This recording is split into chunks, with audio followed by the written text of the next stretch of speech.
벌써 몇 주 된 이야기인데요. 아이들이 학교 끝날 때 돼서 제가 막내 재현이를 데리고 큰아이들을 픽업하러 학교에 갔습니다. 막내가 하루 종일 집에서 혼자 놀다가 이제 누나들을 보러 가니까 너무나도 기쁜 마음에 앞서서 먼저 막 누나 반 있는 데로 막 뛰어갔어요. 교실 있는 데로. 그 길을 잘 알고 있어서 뛰어간 것입니다. 근데 잠시 후에 큰아이와 작은아이 둘만 내려오고 막내는 내려오지 않는 거예요. 길이 하나밖에 없는데 엇갈려서 내려온 게 참 신기해서 큰아이들한테 물어봤죠. 혹시 막내 봤냐?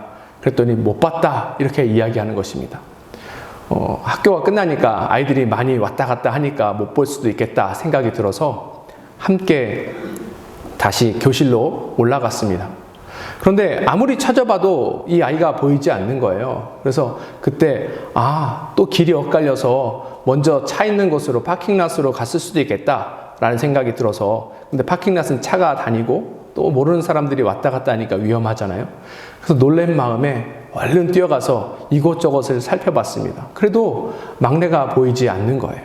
그래서 아이들에게 너희는 이쪽으로 가라, 나는 저쪽으로 가겠다. 그리고 찾기 시작했는데 처음에는 금방 찾을 거라 생각했는데 시간이 지나니까 저한테도 초조한 마음이 들기 시작했습니다. 그리고 두려운 마음이 들기 시작했어요.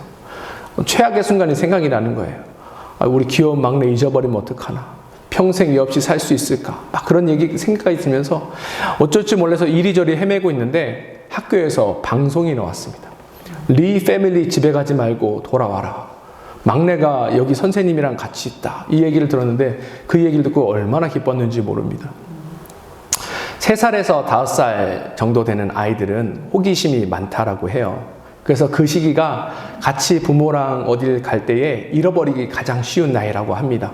아이들이 호기심이 많고 관심이 많아서 어느 한 군데 집중하게 되면 길을 잃고 그것을 막 쫓아가기 때문에 그런 거예요. 그러니 아이가 길을 잊어버렸을 때에 사실은 제 책임이라고 볼 수 있는 것이죠. 우리는 가끔 길을 가다 보면은 길을 잃게 되는 경우가 있습니다. 길을 잃게 되는 경우는 우리가 한눈을 팔아서 길을 잃게 되는 거예요. 사람들이 인생을 길에다가 비유합니다. 인생의 목적지와 방향이 있다라는 의미예요. 그리고 그 목적지와 방향을 따라서 잘 가야 되는데 그 길을 잃어버릴 가능성도 크다라는 의미입니다. 또 신앙생활 역시 길에다가 우리가 비유할 수 있어요. 신앙생활 동안에 우리가 목표를 하고 바라봐야 할 곳이 있는데 그곳 가운데 나가지 못한 경우가 있어요. 그것은 무엇인가 하면 우리가 길을 잃었기 때문에 온전히 나가지 않습니다. 그러니까 우리에게 필요한 것은 무엇인가 하면 길을 잃지 않는 것입니다. 오늘 본문을 보면 길을 잃어버린 한 사람이 등장합니다. 이 청년은 부자 청년이에요. 그래서 길을 잃은 이 청년이 예수님 앞에 나옵니다. 17절 함께 보도록 하겠습니다. 예수께서 길에 나가실새 한 사람이 달려와 꿇어 앉아 묻자오되 선한 선지님이여 내가 무엇을 하여야 영생을 얻으리이까. 길을 찾고 싶어서 이 한 청년이 예수님께 나온 것입니다. 그런데 우리가 본문을 읽었는데 잘 나와 있죠. 예수님께서 그래서 이 청년에게 나아가야 할 길에 대해서 알려주십니다. 그런데 너무나도 안타까운 것이 이 청년이 그 길을 받아들이지 못하고 그냥 집으로 돌아갔다라는 사실입니다. 왜냐하면 여전히 이 청년에게는 다른 곳에 관심이 있었고 그래서 길을 잃게 되는 것입니다. 우리도 가끔씩 길을 잃을 수 있어요. 그러면 길을 되찾아 가야 합니다. 길을 잃어버렸을 때에 그 길을 되돌아와서 올바른 길로 가는 것만이 그 길을 찾는 길입니다. 이 시간 가운데 그것이 어떤 것인지 함께 살펴보기를 원합니다. 첫 번째, 잃어버린 길에서 돌이키기 위해서 우리는 영원한 생명에 관심을 가져야 합니다. 오늘 주인공인 이 청년은 흔히 부자 청년이라고 알려져 있습니다. 본문을 보니까 재물이 굉장히 많다라고 해요. 그래서 부자 청년이다라고 이야기하는데 오늘 마가복음과 평행 본문인 누가복음에는 이 청년이 어떤 청년인지에 대해서 조금 더 자세하게 기록하고 있습니다. 누가복음 18장 18절 보도록 하겠습니다. 어떤 관리가 물어 이르되 선한 선생님이여 내가 무엇을 하여야 영생을 얻으리이까. 이 누가복음을 통해서 알 수 있는 것이 이 청년이 단순히 부자가 아니라 또 관원이었다라는 것을 알 수 있습니다. 이 관원은 높은 고위직에 있다라는 것을 이야기하고 있는 거예요. 이 당시에 높은 고위직에 올라가기 위해서는 30세 이상 되어야 한다라고 이야기합니다. 그러니 이 청년이 30세쯤 됐을 것 같다라고 생각이 들어요. 보세요. 이 청년이 신앙생활을 아주 열심히 하는 청년입니다. 그리고 아주 젊은 청년이에요. 그리고 돈이 많습니다. 부유한 청년입니다. 또 관원에 오를 정도로 아주 능력이 출중한 청년이에요. 그리고 좋은 가문을 가지고 있는 청년입니다. 이 청년이 부족한 것이 있어 보여요? 없어 보여요? 없죠. 전혀 부족함이 없어 보입니다. 모든 사람에게 부러움을 사는 그런 대상이라는 것이에요. 여기 청년들이 한국에서 왔지만 요즘 한국의 청년들이 굉장히 어렵습니다. 어렵게 대학을 가고 대학을 공부하고 졸업할 때 되어도 취업할 곳이 그렇게 많지 않다라고 합니다. 그리고 간신히 취업한다 할지라도 내 집 마련 꿈을 꾸기 어렵고, 그래서 요즘 젊은 세대들은 데이트도 잘 하지 않고 또 결혼할 생각도 하지 않고 아이를 가지려 생각하지도 않는다라고 이야기합니다. 모든 것을 포기해야 하는 그런 불쌍한 그런 제너레이션이 된 거죠. 그런데 그거에 비해서 오늘 부자 청년은 얼마나 부럽습니까? 나도 저렇게만 됐으면 좋겠다라는 생각이 우리 안에 들 수 있어요. 그런데 과연 이 부자 청년은 행복할까요? 그의 삶이 만족스러울까요? 아니에요. 만족스럽지 않기 때문에 지금 이 청년이 예수님 앞에 나온 것입니다. 17절 다시 한번 보겠습니다. 예수께서 길에 나가실새 한 사람이 달려와서 꿇어 앉아 묻자오되 선한 선생님이여 내가 무엇을 하여야 영생을 얻으리이까. 꿇어 앉았다는 의미가 뭐예요? 간절하다는 거예요. 절박하다라는 것을 의미하는 것입니다. 우리가 잘 아는 것처럼 예수님은 이 당시에 목수입니다. 그리고 이 청년은 관원이에요. 높은 위치에 있는 사람이 목수 앞에 무릎을 꿇을 정도로 이 청년 안에 이 마음속에 갈급함이 있다라는 사실입니다. 왜냐하면 이 땅의 삶에 만족함을 누리고 있지 못하기 때문에 그렇습니다. 사실 이 세상이 사람들을 속이고 있는 것이 있어요. 우리가 이것을 잘 분별하는 것이 중요합니다. 무엇인가 하면 세상은 우리에게 지금 이 순간이 중요하다. Here and now가 중요하다라고 이야기합니다. 그러니 지금 이 모든 것들을 즐기라는 거예요. 누리라는 거예요. 다른 생각하지 말라라고 이야기합니다. 그런데 이것은 사실이 아니에요. 그리고 또 세상이 가르치고 있는 것 중에 하나가 무엇인가 하면 물질만 가지고 있으면 행복할 수 있다. 많은 물질을 가지고 있으면 그의 삶이 만족할 수 있다라고 이야기합니다. 그것도 사실이 아니죠. 그런데 세상 사람들은 이 물질만 가지고 있으면 행복할 수 있다라고 생각하는 것 같아요. 돈이 많으면 편안한 삶을 살 수 있습니다. 돈이 많으면 권력도 얻을 수 있어요. 돈이 많으면 자기가 하고 싶은 것 다 할 수 있다라고 생각하기 때문에 그렇습니다. 또 마지막으로 이 세상이 우리에게 잘못 가르쳐주고 있는 가르침이 있는데 그것이 무엇인가 하면 이 땅에서의 천국을 누릴 수 있다는 거예요. 지상단어권을 누릴 수 있다는 것입니다. 그러니 죽어서 가는 천국 이런 거 생각하지 말고 지금 이 땅에서 누릴 수 있는 모든 것들을 누리고 그것을 향해 달려가라 라고 이야기하고 있습니다. 거듭 말씀드리지만 이 모든 것들은 사실이 아니에요. 우리 육체가 비록 만족을 이것 때문에 누릴 수 있지만 육체의 만족이 우리의 영혼의 만족을 주지는 않습니다. 우리가 육체만으로 이루어졌나요? 아니에요. 사람은 영과 혼과 육으로 지어져 있습니다. 그러면 골고루 균형 있게 만족을 얻어야 하는데 육체적인 만족이 영적인 만족으로 가지 않는다는 거예요. 그리고 사실은 영혼의 만족이 우리 인생에 있어서는 훨씬 더 중요합니다. 그렇다면 우리가 어떻게 우리의 영혼을 만족시키며 살아갈 수 있을까요? 그 답은 너무나도 간단합니다. 우리를 만드신 창조주에게 달려가는 것이 우리의 영혼을 만족시키는 유일한 길임을 이 시간 기억했으면 좋겠습니다. 우리의 주인을 찾아가는 길. 그래서 우리 주님과 함께 가는 길, 주님을 따라가는 길, 이 가운데에 참된 기쁨이 있음을 우리가 기억하며 나아갔으면 좋겠어요. 요즘 젊은 이들 중에서 하고 싶은 것 중에 하나가 무엇인가 하면 유튜버 되는 거 하고 싶어 합니다. 그렇죠? 유튜버가 딱 지금 젊은 세대들이 좋아할 만한 것들을 다 갖추고 있어서 그래요.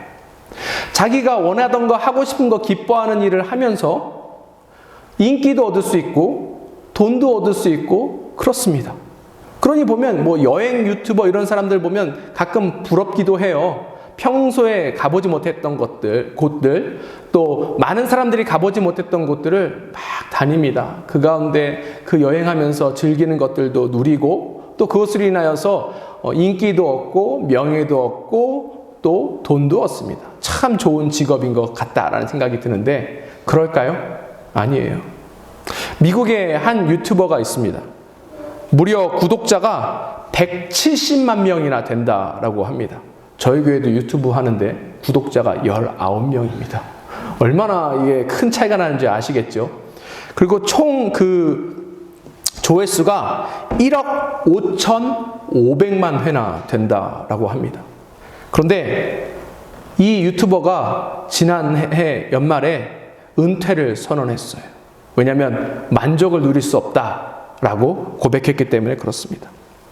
조회수가 늘어나고 구독자가 늘어나면 그에 따른 인기와 명예와 부가 늘어나는 것은 사실입니다. 하지만 그 인기를 지속하기 위해서 어느새 자기가 즐겁다고 생각했던 그 일이 더 이상 즐겁지 않다는 것을 깨닫게 된 거예요. 사람들의 마음에 만족시키기 위해서 이상한 일을 할 수밖에 없습니다. 한 예로 자기 언니의 남자친구와 혼인신고하는 그런 일까지 했다라고 합니다. 물론 그 촬영이 끝난 다음에 다시 이혼 서류를 냈다라고 합니다.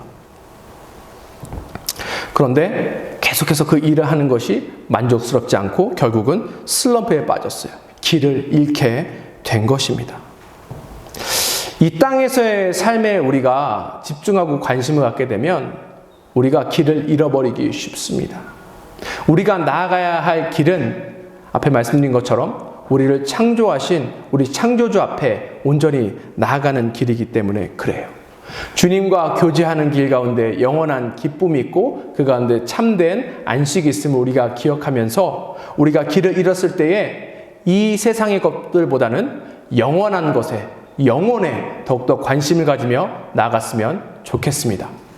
두 번째, 우리가 잃어버린 길에서 돌이키기 위해서 욕심을 내려놓아야 합니다. 이제 이 젊은 청년이 주님 앞에 나왔어요. 어린 나이지만 명예도 얻고 인기도 얻고 돈도 얻었지만 그게 만족스럽지 않다라는 거예요. 결국 영혼이 만족해야 그의 인생이 만족한다는 것을 이 청년이 깨달아서 주님께 나왔는데 예수님의 대답을 함께 보도록 하겠습니다. 19절 보도록 하겠습니다. 내가 계명을 안 하니 살인하지 말라, 간음하지 말라, 도둑질하지 말라, 거짓증을 하지 말라, 속여 빼앗지 말라, 내 부모를 공경하라 하였느니라. 지금 예수님께서 이야기하시는 것은 10계명을 이야기하신 거예요. 네가 10계명을 다 지켰느냐? 라고 물어보는 것입니다. 근데 이것에 대해서 청년이 뭐라고 이야기했나 보도록 하겠습니다. 20절 보겠습니다. 그가 여짜오되 선생님이여 이것은 내가 어려서부터 다 지켰나이다. 지금 이 청년이 뭐라고 얘기해요? 다 지켰습니다. 이렇게 이야기하고 있어요. 우리가 10계명 하면 딱 10개만 있다고 생각하는데 이 예수님 당시에 이 서기관들, 율법을 공부하고 연구했던 사람들은 이 율법을 조금 더 세분화했습니다. 하나님의 뜻을 더 잘 지키기 위해서 세분화한 거죠. 약 613개가 있습니다. 613개를 다 리스트업 했는데 이 청년이 이야기하는 건 뭐예요? 이것을 다 지켰다는 거예요. 대단한 청년입니다. 다 지킬 수 없을 것 같은데 이걸 다 지켰다는 게 정말 대단해요. 이 청년이 왜 젊은 나이에 성공했는지를 알려주는 것 같습니다. 참 절제력이 있고 통제력이 있어요. 이러니 성공할 수 있었을 것 같아요. 그런데 예수님의 질문의 의도는 이것이 아니었어요. 이 당시에 유대인들은 율법을 다 지키면은 구원을 얻고 영생을 얻을 수 있다라고 생각했는데 그것이 아니라는 것이죠. 이것은 이 청년도 잘 알았을 것입니다. 그러니 만족하지 못해서 예수님 앞에 나와서 구원의 길을 물어본 것 아니겠습니까? 그런데 예수님께서 네가 율법을 다 지키느냐라고 물어봤을 때 청년이 네, 다 지킵니다 라고 하면서 그 청년 마음 안에는 자신에 대해서 뿌듯하고 그런 마음이 있었을 것 같아요. 아, 내 길이 옳구나, 내가 잘 가고 있겠구나 라고 생각했을지도 모릅니다. 그런데 예수님의 의도는 그것이 아니었어요. 다시 한번 21절 보도록 하겠습니다. 예수께서 그를 보시고 사랑하사 이르시되 내게 아직도 한 가지 부족한 것이 있으니 가서 내게 있는 것을 다 팔아 가난한 자들에게 주라. 그리하면 하늘에서 보화가 내게 있으리라. 그리고 와서 나를 따르라 하시니. 율법을 다 지킨다고 구원을 받는다라고 지금 예수님께서 이야기하십니까? 아니에요. 아니라는 거예요. 아니라는 거예요. 21절에 예수님께서 뭐라고 이야기하세요? 한 가지 부족한 것이 뭐래요? 있다라고 이야기합니다. 그런데 우리가 이 부분을 잘 이해하고 해석해야 돼요. 예를 들어서 우리가 운전면허 시험을 봅니다. 한국에서는 운전면허 시험 몇 점 이상 받아야지 합격이에요? 80점인가요? 70점인가요? 뭐 그렇죠. 여기 미국도 주마다 달라요. 100점 맞아야 라이센스를 받는 것이 아니고 뭐 90점도 괜찮고 80점도 괜찮고 커트라인만 넘어가면 운전면허증을 받을 수 있습니다. 부족한 게 있어요. 그래도 괜찮아요. 예수님께서 지금 그런데 이런 의도로 이런 목적으로 이 이야기를 하신 게 아니에요. 한 가지 부족해도 조금 부족해도 100점짜리가 우리가 100점짜리가 아니어도 한 90점만 돼도 80점만 돼도 구원을 받을 수 있는가? 그것이 아니라는 거예요. 여기서 한 가지 부족한 것이 있다라고 얘기했을 때에 사실은 이 원어가 의미하는 것이 있어요. 그것이 무엇인가 하면 목표에 이르지 못하게 하는 것이 한 가지가 있다라는 의미입니다. 그러니 한 가지만 잘못되어도 어떻게 되는 거예요? 그 목적지에 갈 수 없다는 걸 의미하는 것입니다. 이 청년이 율법을 잘 지키고 모든 것을 잘했다고 해도 결국 구원을 얻지 못한다는 거예요. 왜요? 한 가지가 그 청년으로 하여금 그 길로 가지 못하게 하기 때문에 그렇습니다. 그러니 이 한 가지는 많은 것 중에 사소한 것 하나가 아니라 온전한 것을 이루지 못하게 하는 바로 치명적인 원인이 된다라는 것입니다. 그래서 예수님께서 뭐라고 얘기하신 거예요?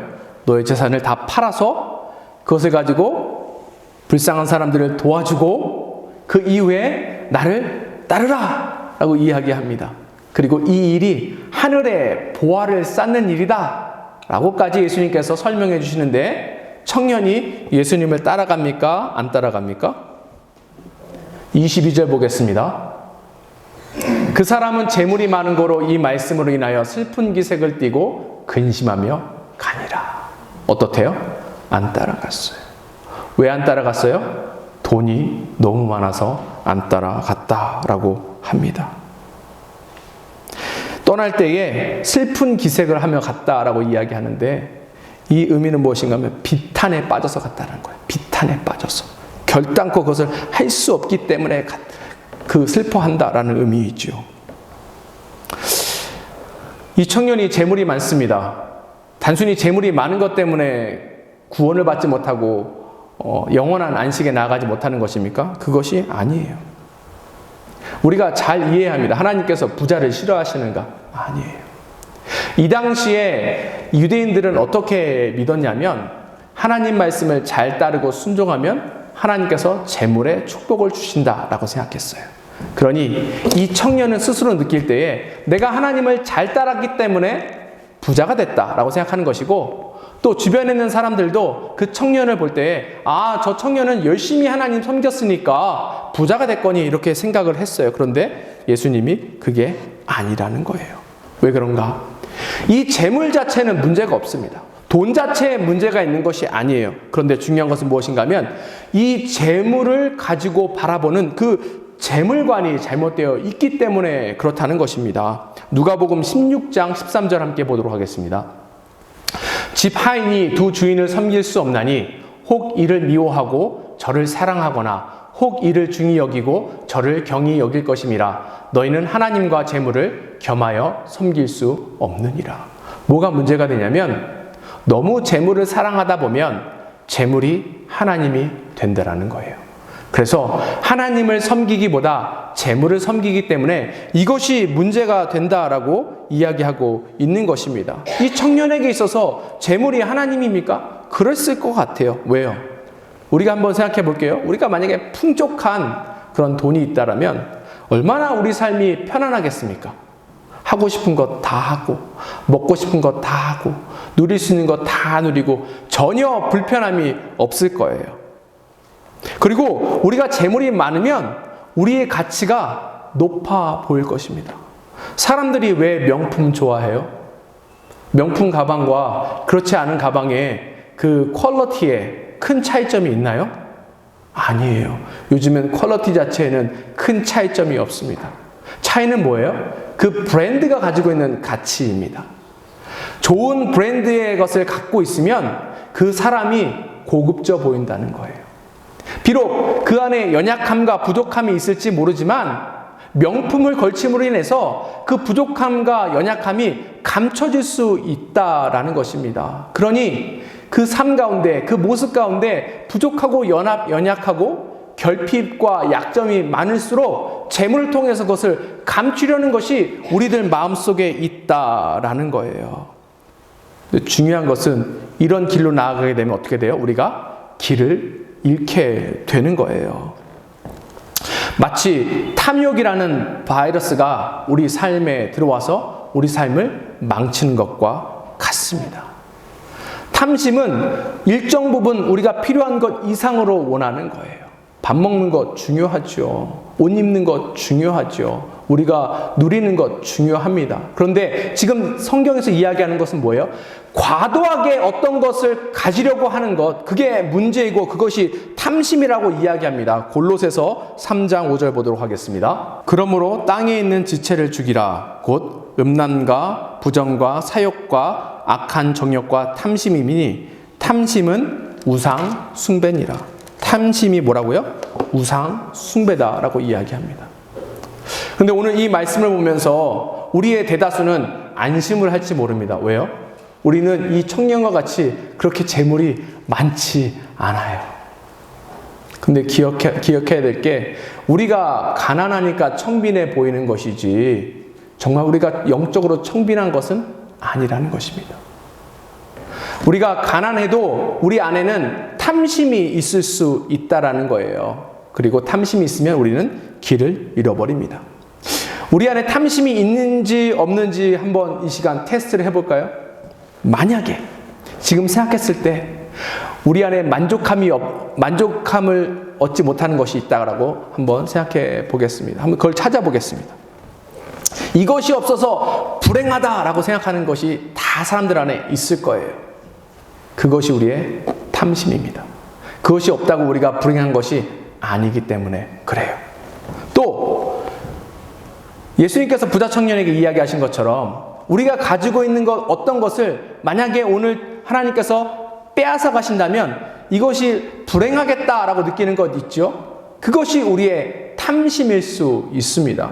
즉 우리도 탐심이 있다라는 거예요. 이 탐욕을 해결해야 합니다. 해결하지 않으면 우리가 길을 잃고 영원히 방황할지 모르기 때문에 그렇습니다. 그렇다면 우리가 무엇을 해야 하는가? 재물을 하나님으로 섬기기보다는 우리를 지으신 하나님을 우리의 하나님으로 섬기며 나아가야 해요. 하나님 안에서의 기쁨을 찾아야 합니다. 하나님과 동행함으로 누리는 기쁨을 찾아야 합니다. 그럴 때 우리가 올바른 길로 가고 그리하여서 주님께서 우리에게 약속하신 그 놀라운 축복을 날마다 누릴 수 있습니다. 우리가 길을 잃어버린 길에서 돌이키기 위해서 우리의 삶의 주인을 찾아야 합니다. 예수님께서 충격적인 선포를 하셔요. 이것은 부자 청년뿐만 아니라 예수님과 함께 있는 제자들도 깜짝 놀라게 만드는 것입니다. 24절과 25절 보도록 하겠습니다. 제자들이 그 말씀에 놀라는지라 예수께서 다시 대답하여 이르시되 얘들아 하나님의 나라에 들어가기가 얼마나 어려운지 낙타가 바늘귀로 나가는 것이 부자가 하나님의 나라에 들어가는 것보다 쉬우니라 하시니. 충격적이죠. 부자가 영원한 생명을 얻고 구원을 얻고 하늘나라 가는 것이 낙타가 바늘귀에 들어가는 것보다 어렵다라고 이야기합니다. 지금 예수님께서 이야기하시는 것이 하기가 어렵다는 거예요? 불가능하다라는 거예요. 불가능하다는 거예요. 이 비유법을 통해서 이야기하시는 것이 불가능하다라는 것입니다. 그런데 이후에 신학자들이 이 사람들의 마음을 조금 풀어주고 편안하게 하기 위해서 이 말씀을 조금 이지하게 풀어서 해석하는 그런 경우도 있습니다. 이 낙타라는 단어가 사실은 낙타가 아니고 굵은 밧줄이다라고 주장하는 사람이 있어요. 낙타라는 말과 굵은 밧줄이라는 말이 이 헬라어로 보면 비슷하기 때문에 그렇습니다. 그런데 그렇다 하더라도 굵은 밧줄이 바늘귀에 들어갈 수 있습니까? 없습니까? 없어요. 낙타보다 조금 더 작다라고 생각할 뿐이지 불가능한 것은 마찬가지입니다. 또 어떤 사람들은 이 바늘귀가 우리가 알고 있는 그 바늘의 그 구멍이 아니고 그 당시 어떤 조그만 문을 바늘귀라고 불렀다라고 이야기하는 사람이 있어요. 그래서 낙타가 그대로는 이 문을 통과할 수는 없지만 낙타가 자기가 짊어지고 있는 모든 짐을 내려놓고 또 무릎을 꿇고 이렇게 조심조심 기어가면 통과할 수 있는 문이다. 그러니 겸손이 필요하다라고 해석하는 사람도 있는데 그 말도 사실과는 다릅니다. 왜요? 지금 예수님께서 이야기하신 거와 그것은 일치하지 않아요. 예수님께서 지금 이야기하시는 것은 이러한 것들은 불가능하다라는 거예요. 다시 한번 거듭 말씀드리지만 하나님께서 부자를 싫어하세요? 미워하세요? 아니에요. 우리 그러면 평생 가난하게 사는 것이 하나님께서 가지고 계신 뜻입니까? 아니에요. 성공해야 합니다. 주님께서 허락하신 그 필드 안에서 우리는 성공해야 돼요. 무엇보다 다른 사람들 앞에서 본이 되어야 하고 하나님의 놀라운 능력이 우리 삶 가운데 나타나야 합니다. 지금 한국의 젊은이들이 사회에 대해서 불만이 많다라고 해요. 진짜 그런지는 잘 모르겠습니다. 왜 그런가 하면 한국 사회가 공정과 상식이 무너져 있기 때문에 그래요. 공평하지 않다라는 거예요. 모든 영역에서 불공평하다는 것입니다. 그래서 이야기하는 게 뭐예요? 누구는 금수저고, 누구는 은수저고, 누구는 흙수저다 이렇게 이야기합니다. 태어날 때부터 공평하지 않고 공정하지 않다라는 거예요. 그런데 사실 이것이 현실입니다. 그럼 이 일들이, 이런 사회적인 현상이 한국에만 있는 것인가? 아니에요. 미국도 그래요. 세상 어느 곳이나 다 그렇습니다. 그러니 어디 소속에 되어 있는 것이, 어디 소속에 들어가는 것이 굉장히 중요한 거예요. 어느 나라 국민이 되는 것이 굉장히 중요합니다. 앞에 우리가 함께 기도했지만 우크라이나의 전쟁이 일어난 지 1년이 지났어요.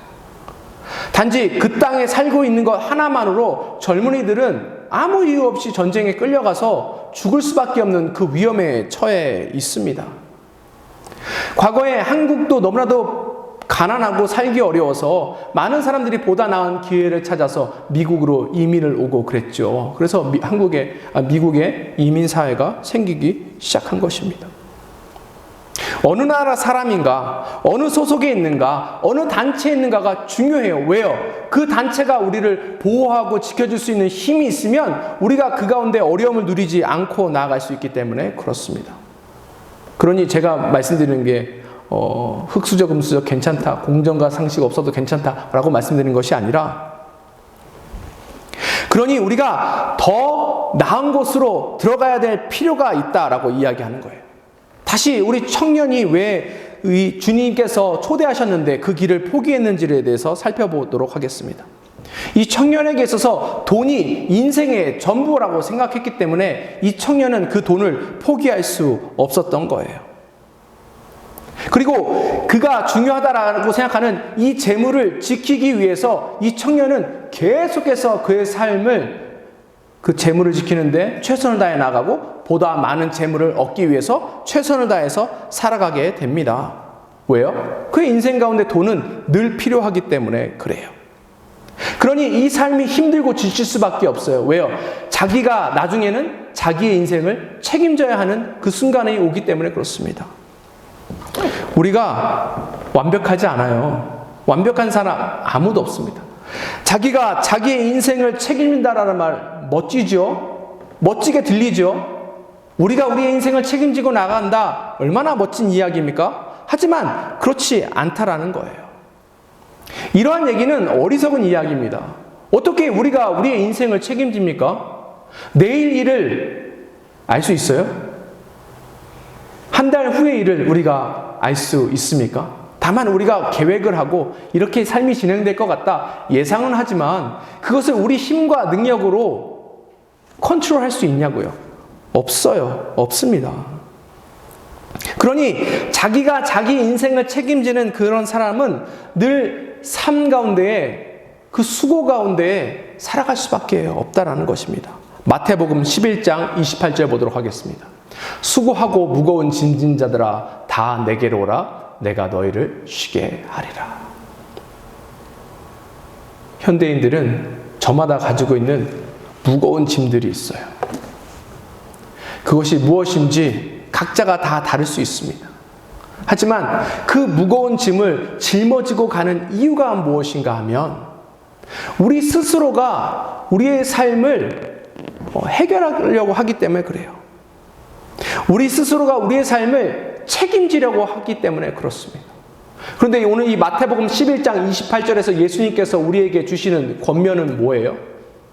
너희가 스스로 너희의 인생을 책임지지 말라라는 거예요. 그러면 누구한테 나아가면 됩니까? 주님 앞에 나아가면 됩니다. 그럼 어떻게 하신다는 거예요?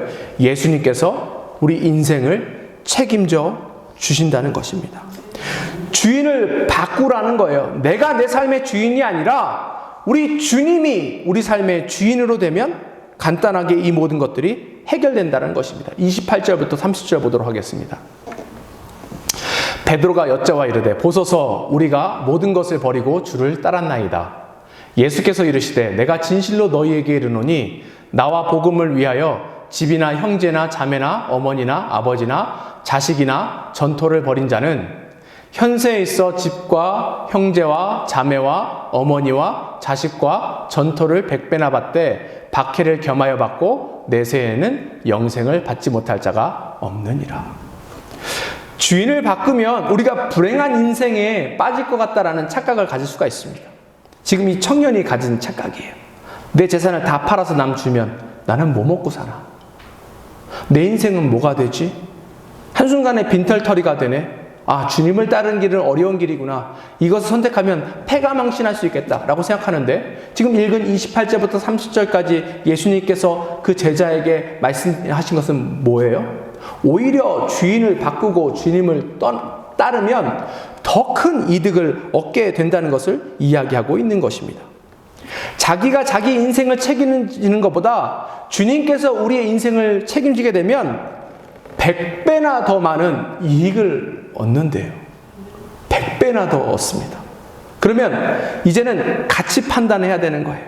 여기에는 어려운 것이 없습니다. 어려운 공식이 없어요. 그냥 산수예요. 어떤 게 더 가치 있어요? 내가 내 인생을 책임지는 게 더 가치 있습니까? 아니면 주님께 이 모든 것들을 맡겨서 주님께서 우리 인생을 책임지시는 것이 훨씬 가치가 있습니까? 주님께서 우리 인생을 책임지시는 것이 훨씬 가치가 있어요. 무려 100배나 더 많다라고 성경에서 이야기합니다.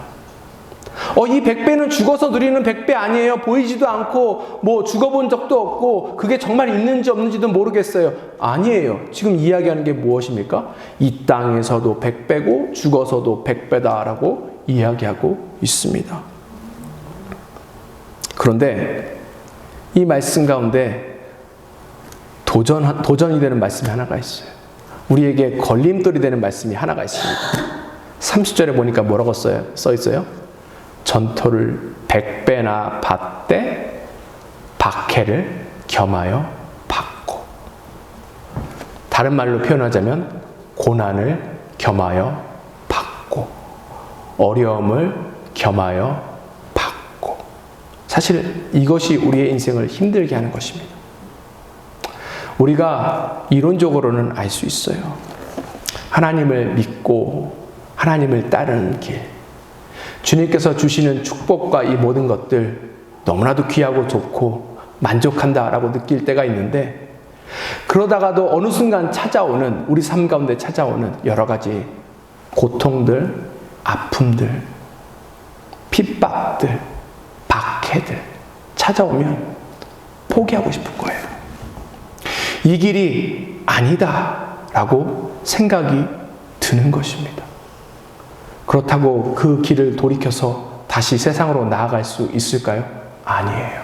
그 길은 더 고달프고 힘든 길입니다. 그러니 포기하면 안 돼요. 이 말씀이 우리가 그래서 마주하는 현실이 비록 우리에게 어떠한 도전을 주고 고난을 주고 그것이 장애가 될지라도 주님 안에 있을 때에 완전하다는 사실을 우리가 날마다 기억하며 나아갔으면 좋겠습니다. 견뎌야 해요. 그래서 우리가 견뎌야 합니다. 주님을 믿고 주님을 우리의 주인으로 삼고 주님을 닮아가고 주님을 따르는 것이 우리 인생 가운데 훨씬 더 이득이 되기 때문에 그렇습니다. 말씀을 마무리하고자 합니다. 나니아 연대기라는 그 책을 쓰신 C.S. 루이스라는 분이 계십니다. 이분이 뭐라고 말씀하셨냐면, 천국을 바라보고 천국을 향해서 나아가는 사람은 세상을 덤으로 얻을 수 있는데, 세상을 바라고 세상을 향하여 나아가는 사람은 둘 다 잃어버리게 된다라고 그렇게 말씀하셨습니다. 우리의 행복, 우리의 평안, 우리의 기쁨, 우리의 축복의 길은 이미 다 정해져 있습니다. 그런데 문제는 뭐예요? 우리가 가끔 길을 잃게 된다는 것입니다. 그리고 우리가 자주 그 길을 잃어버린다는 것이 우리에게 있는 문제예요. 우리가 이 세상에서 살아가다 보면 우리로 하여금 길을 잃어버리게 만드는 수많은 유혹과 장애물이 도사리고 있습니다. 그런데 기억하세요. 우리가 길을 잃어버리는 순간 우리의 삶의 근간이 무너지게 된다는 사실을 기억했으면 좋겠습니다. 그러니 다시금 돌이켰으면 좋겠어요. 그러니 이 시간 우리가 다시 한번 주님 앞에 결단하며 나아갔으면 좋겠습니다. 이 땅에서의 삶이 전부가 아닙니다. 그러니 세상의 소리에 우리가 귀 기울이지 않았으면 좋겠고, 세상 것에 너무 많은 관심을 갖지 않았으면 좋겠습니다. 우리에게 지혜가 필요합니다. 더 좋은 것을 선택하는 지혜가 필요합니다. 더 좋은 것은 뭐예요? 주님이에요. 우리가 우리 영혼에 조금 더 관심을 가졌으면 좋겠습니다. 우리의 영원한 생명에 더 관심을 가졌으면 좋겠습니다. 그러기 위해서 우리 가운데 있는 욕심을 내려놓고 우리의 참 주인이신 주님을 찾아 나아갔으면 좋겠습니다. 우리 주님은 우리를 너무나도 사랑하셔서 자기 목숨을 버리시고 우리에게 영원한 생명을 주신 분이십니다. 그 영원한 생명을 주신 분께서 우리의 삶 가운데 매일매일 함께 하셔서 우리의 삶을 매일매일 지키시는 분이십니다. 이 주님 앞에서 주시는 영원한 기쁨, 축복 누리며 나아갔으면 좋겠습니다. 기도하시겠습니다.